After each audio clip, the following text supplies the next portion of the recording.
कि मैं उनकी आइडियोलॉजी फॉलो करती हूँ। आप फॉलो करती हैं?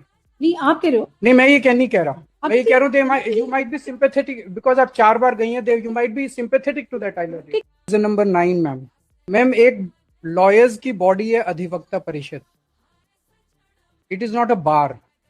Is not a bar. Bar association की तरह कोई बार एसोसिएशन नहीं है, वो उनकी परिषद है। परिषद है उनकी। It is an ideological body of BJP and RSS. उनका संगठन है। No no, nothing from this side, please wait for your turn. उनका संगठन है मैम। उस उनकी बॉडी में योर ऑनर 4 बार अटेंड करके आई थी। 26 दिसंबर को, 22 को, 17 मार्च 2023 को, 30 अगस्त 2024 को और 8 अगस्त 2025 को। उनकी जो आइडियोलॉजी है, हम उस आइडियोलॉजी के सख्त खिलाफ हैं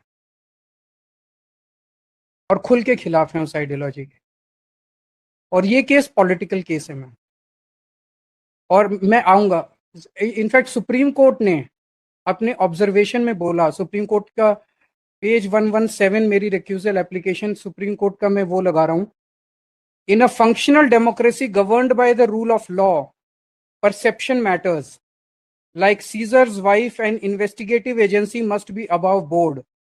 Not so long ago, this court had castigated the CBI, comparing it to a caged parrot. It is imperative that CBI dispel the notion of it being a caged parrot. Caged parrot का क्या मतलब है? Who is controlling that cage? Cage किसका है? Obviously the political establishment at the center. तो supreme court बोल रहा है कि सीबीआई जो है वो पॉलिटिकल इंटरफेरेंस का शिकार हो रही है।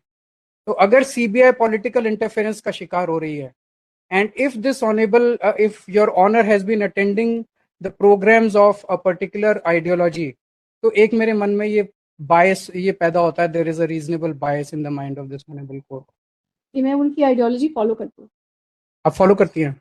नहीं, आप कह रहे हो। नहीं, मैं ये नहीं कह रहा। आप मैं ये कह रहा हूँ you might be sympathetic because आप 4 बार गई हैं, you might be sympathetic to that ideology. कहने आप मतलब आर्गुमेंट में आपने जो आर्गुमेंट किया, मैं केवल वही लिखवाऊंगी। आपका आर्गुमेंट। मेरा आर्ग्यूमेंट मैं बता देता हूँ। मेरा आर्ग्यूमेंट क्या है? As I said, it has to be the mind of the litigant.